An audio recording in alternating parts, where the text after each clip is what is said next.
Chào mừng các bạn đã đến với du lịch Phú Quốc và Resort. Và đây là chúng tôi đi hãng hàng không Vietjet Air. Thì trên hãng hàng không Vietjet Air, theo đoạn chúng tôi đi á, thì chúng tôi rút ra được một bài học là nếu các bạn đặt qua Travel Alucard thì chúng ta nên đặt từng thành viên một riêng biệt, để đến khi mà các bạn đến sân bay có trễ 5-10 phút gì đó, chúng ta có thể xin để cho họ sẽ cho chúng ta vô luôn. Còn nếu các bạn đi theo nhóm, theo group á, 5-6 người á, thì cái khâu mà cho máy bay á nó sẽ rườm rà rắc rối hơn, và chúng ta sẽ không được lên máy bay theo nguyên nhóm. Nếu chúng ta đến trễ thì đến trễ như vậy á, thì nó sẽ phát sinh thêm là chúng ta có thể là về sang một chuyến khác, hoặc là chúng ta thêm tiền. Thì hôm bữa nhóm chúng tôi đi là 7 người thì thêm tiền là tầm khoảng 3,5 triệu á, thì nó thấy nó hơi phí.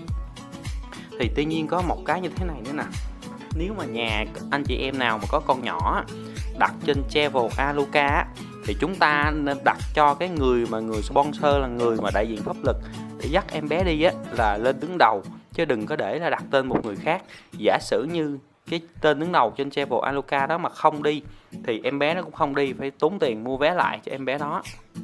Và đặc biệt chúng ta đi hãng hàng không Vietjet Air, chúng ta nên đến sớm hơn.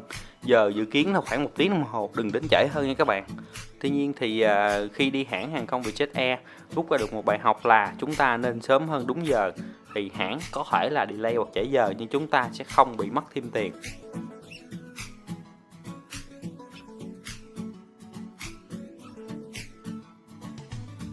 Thì chúng tôi ở resort là Lahana. Resort này nằm ở trên núi, ở phía đông của Phú Quốc.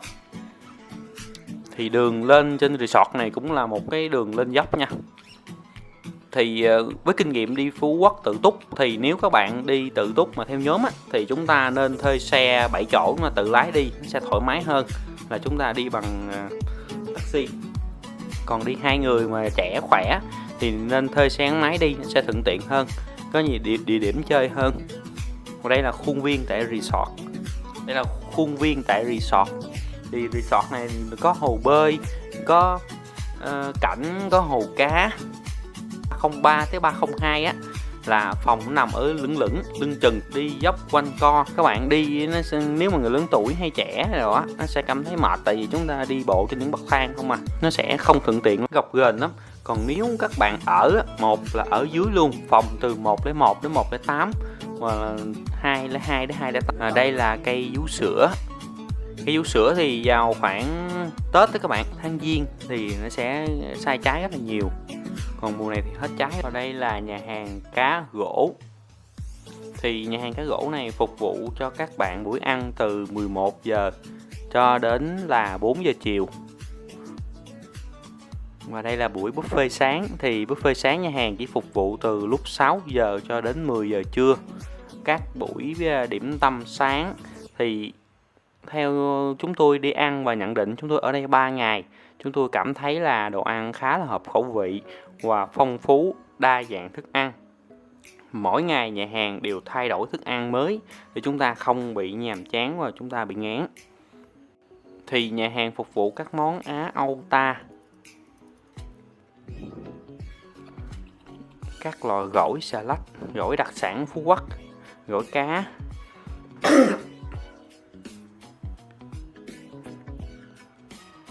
sâm bông, xà lách, món súp cua, món trứng muối để chúng ta ăn với cháo. Và riêng chỗ nhà hàng này thì có đầu bếp khá là vui vẻ, để khi mà các bạn muốn order các món nóng như là bún riêu, phở, bánh canh, hủ tiếu, trứng chiên, trứng ốp la thì order làm nhanh lắm các bạn, tầm khoảng chừng 1 đến 2 phút là chúng ta có một món để chúng ta dùng liền, nóng luôn. Một số nhà hàng khác, buffet khác á, thì họ làm sẵn, họ để đó, đến khi mà các bạn đến ăn á, thì họ sẽ múc chan nước cho thôi. Rồi hoặc là trứng này họ sẽ chiên sẵn. Nhưng mà ở đây họ chiên tầm khoảng chừng 2 dĩa thôi. Thì đến khi các bạn order đi thì chịu khó đứng đợi tí xíu, thì chúng ta sẽ được là trứng chiên nóng luôn. Rồi anh đầu bếp này thì đang là đánh trứng lên để chiên. Anh phục vụ theo yêu cầu. Thì nhiều người thích ăn trứng ốp la hoặc là trứng đánh. Đánh lên thì cho trồng trắng với trồng đỏ nó đều với nhau.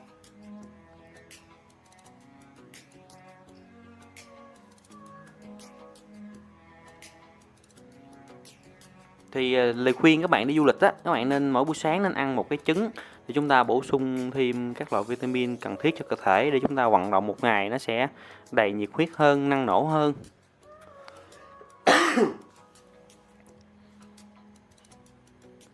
Bên cạnh anh đầu bếp á, là cái nồi bún riêu nha, nồi nước lèo bún riêu. Bún riêu thì ở đây họ nấu với ốc và cua đồng. Đây là các món của điểm tâm sáng như là thịt xông khói, xúc xích,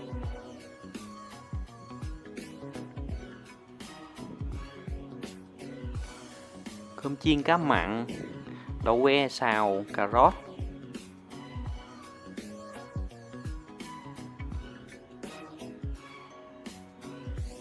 Bò lá gu, khoai lang luộc.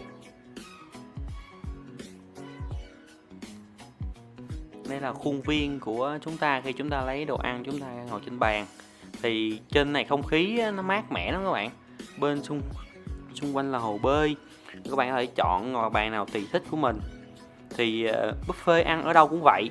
Thì chúng ta lấy vừa đủ phần ăn của chúng ta thôi. Các quầy nước cũng đa dạng. Các quầy bánh tráng miệng cũng phong phú, cũng hơn 10 loại bánh khác nhau. Thì kế bên đó là các lò nướng. Khi mà chúng ta muốn ăn các loại bánh mì nướng nóng á, thì chúng ta có thể là kẹp bánh mì với chi. Chúng ta bỏ vô lò nướng kế bên đó, nướng tầm khoảng từ 1 phút đến 2 phút. Khi mà đoạn đã nóng rồi chúng ta sẽ lấy ra. Đây là lò nướng ha. Thì lò nướng đây là lò nướng bằng than nóng chứ không phải là lò microwave, nên nó thuận tiện. Bữa ăn sáng ở đây á, là miễn phí cho chúng ta từ 6 giờ sáng cho tới 10 giờ trưa. Nhưng mà sau khoảng thời gian đó là chúng ta sẽ bị tính tiền, tính phí nha các bạn.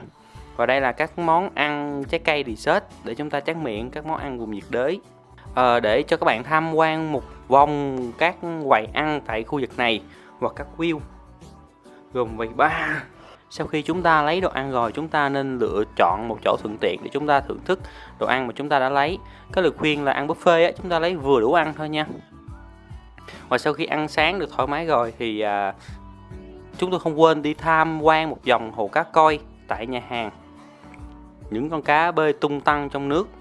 Nước khá là sạch luôn, bởi vì cá koi nó kỵ nước dơ lắm các bạn ạ. Vâng, xin cảm ơn các bạn.